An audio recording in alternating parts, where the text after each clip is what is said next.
A press conference has just begun in Elizabeth City regarding recent shootings in the city. We're going to go live after that right now where one of our local reporting teams is. Let's listen in North Carolina.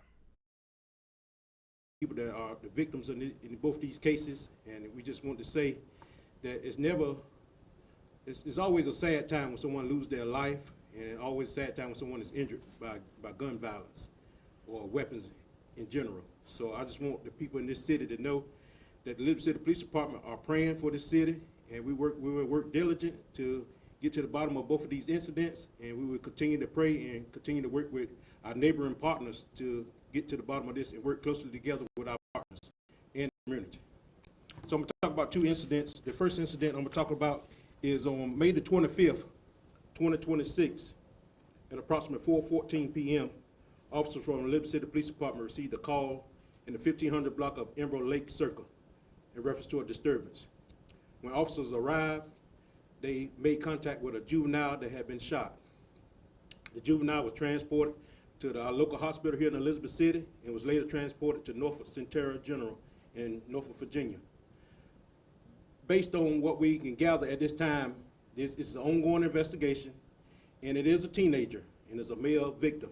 I will not release his name at this time. We'll come back later and release his name at a later date. But what I can say is an ongoing investigation. The detectives are out interviewing, taking statements, and reviewing all the leads that they have at this time. We have been in contact with the family members, and again, we are constant prayer for them and in this city and all the friends. And what I would say, based on that, in a couple of weeks, school will be let out. And I want this community to know that, you know, we are praying for our youth. You know, for this summer, we want to have a safe summer. We want to have a safe return back to school. And no parent should have to worry about setting a funeral for their child. And so I just want to say, as the chief of police here in Elizabeth City, that we will continue to pray for our youth, continue to guide them and encourage them. And I recommend that the citizens of this city continue to encourage the youth and provide some leadership to them and let them know that we care about them, and we want hope, and we want to inspire hope to our youth. So our second incident, and I'll give you a chance to ask questions after that I talk about the last incident. The second incident occurred on May the 26th, 2026, at approximately 2:30 a.m.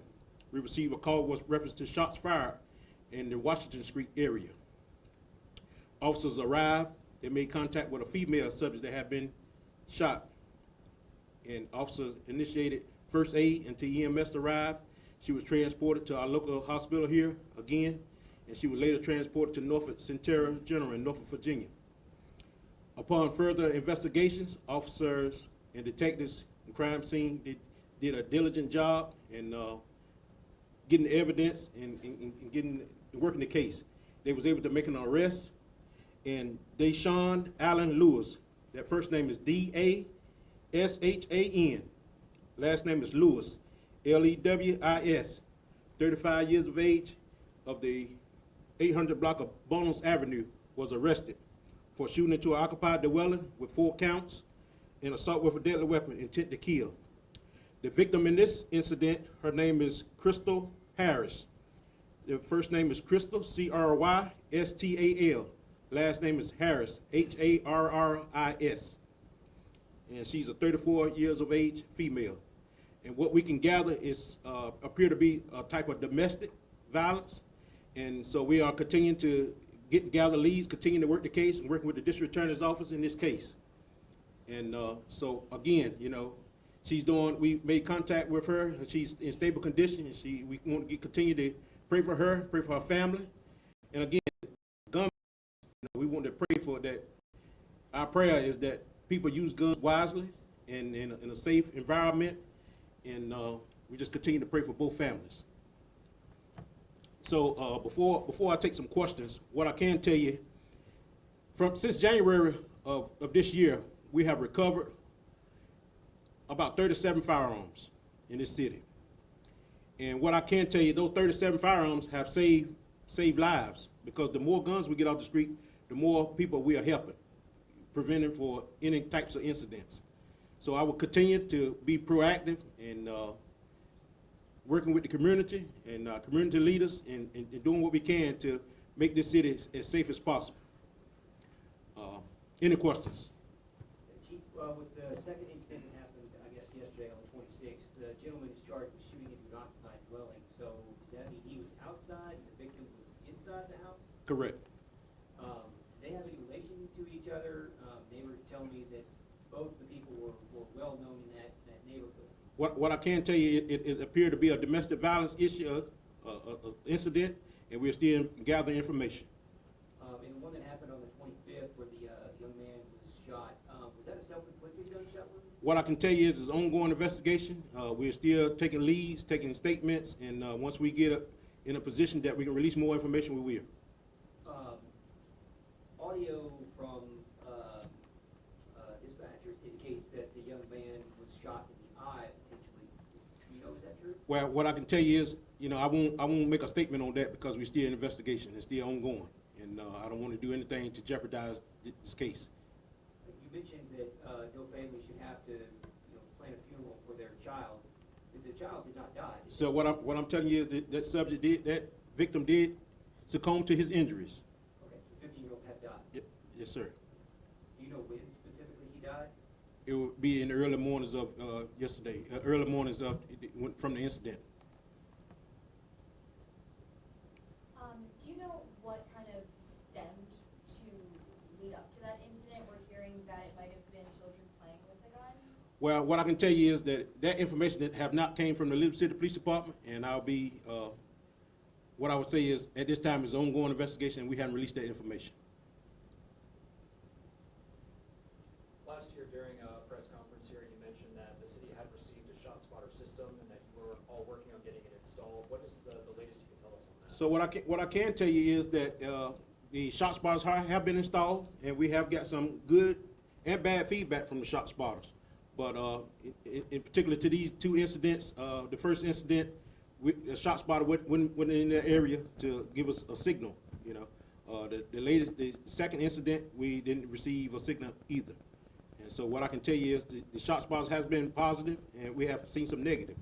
We're working currently. We continue to work with our IT team to see what we need to do to maybe get some more shot spotters or do some changing around in the community. That leads me to my next question. After these incidents, you mentioned the shot spotters weren't there. Are there any plans to adjust the coverage areas after this? What I can tell you is that we can't put a shot spotter in every neighborhood, and so where our shots we got shot spotters throughout the city. We put a team together to look at our areas that we have high volumes, and that's kind of where we put them at. You mentioned, the effects following their installation. Can you just speak a little bit more on what you've seen, these systems, the shot spotters doing for the city, long-term, and overall just in the past year since they were installed? What I can tell you is, again, we've seen some positive and seen some negative. I'm not a representative of ShotSpotter, but I can tell you it has been some beneficial to us. We are talking with our team, maybe looking to get some more, for some more coverage. In both shootings, were the guns recovered? I won't make a statement on that. We're still investigating. I'll just leave it as that. I can tell you that we recommend that people secure their firearms if they have firearms. I believe in firearms, but I believe they should be in the right hands and taken care of. And so what I can tell you is that I just think that we just need to be mindful of our firearms, and adults, should be in position to make sure that the firearms are in good standards and in good positions.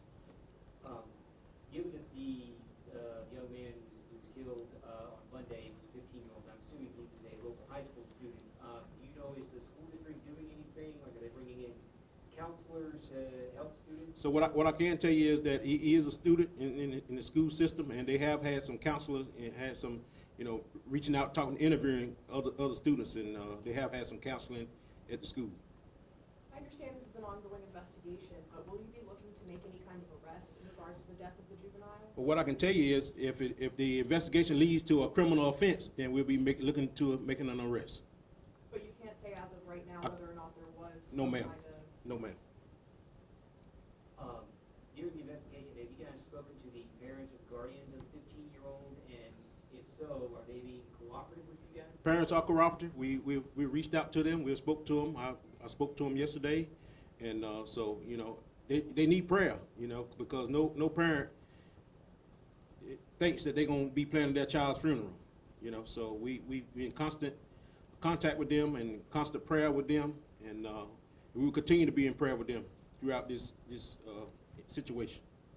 You know, there was 2 major shooting incidents in 2 days. Is there anything you would say to the community just to kind of reassure them in this time?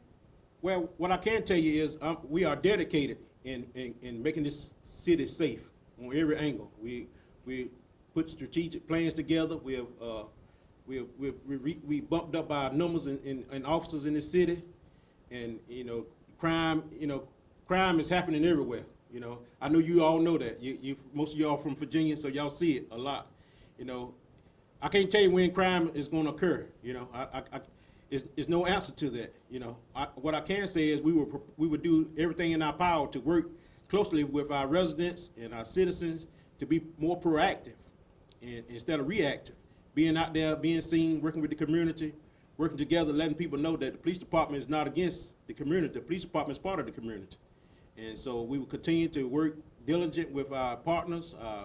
You know, we're working on something. I've been meeting with my staff. We've been meeting with the local ministries in the city. We're working on something to put together for the city of Elizabeth City, and that'll be coming forth. You know, we putting some things together. We're gonna do some prayer walk, and we're gonna do some things. You know, some encouraging things to encourage our youth, especially the summer's coming up, and we want the adults and the staff of the Elizabeth City Police Department to encourage the youth when we encounter the youth, have a relationship with them, speak with them, encourage them. We got a high school senior now. We're doing a high school senior internship here at the police department, and we're doing a college internship. So we are out there, and we're trying to do everything we can.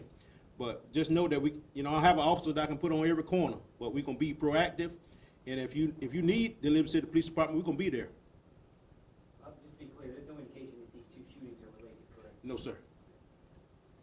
In terms of the 37 firearms that you guys acquired, what were the methods? How did you guys go about all of that? So what I can tell you is we have received firearms from different situations, criminal offenses, found property, traffic stops, you name it. We have, just recently, within the last week, we have recovered 5 to 10, last couple of days, so, what I can tell you is, the firearms has had a place in getting in kids and young people's hands, and so you have to ask yourself, how are those kids or young people getting firearms if they're not old enough to purchase a firearm?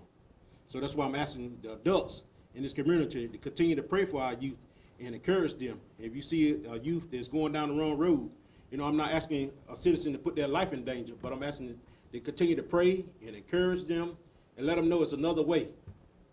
Have you guys considered a plan in which people can come and bring in safely firearms that are maybe illegal or that they've found or that they think the people who have them should not be having them? Well, we have tried that, and it's an option. The firearms that we did receive, some of the weapons, that it came in is it's an option, and anything is better than nothing.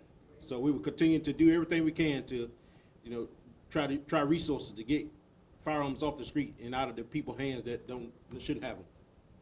What kind of domestic violence resources are available? You mentioned that the shooting, I guess it happened yesterday, appears to be domestic related. So for someone who is in, any kind of relationship, or they're just, maybe they know somebody who is in a relationship and they feel like they might be in need of domestic violence resources, what resources are available locally? So thank you. We do have a resource for domestic violence victims, and what I can tell you is, some domestic violence victims, it takes a while before they can come and say that I'm involved in domestic violence, especially males. Males are in domestic violence also. But we do have resources that you can come and talk with us, and if you're in a bad situation, that we give you somewhere to live until you can get yourself in a better situation. So we do have resources, and you can call the Elizabeth City Police Department and talk with an officer, and we'll give them some guidance on what direction they should go, and we will assist them. And the district attorney's office have advocates for domestic violence victims.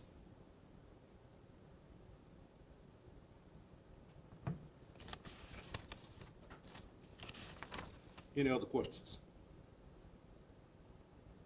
again, thank y'all for being here. I will ask that the community, continue to pray for both families, pray for our youth. In the next couple of weeks, school will be letting out. We'll be doing some things for our youth. We just finished a youth academy here at the police department. And so we want to continue to inspire our youth to continue to do the right thing and just inspire hope in our youth, because they are our future. And we don't want to give up on our youth. And so again, thank y'all for being here.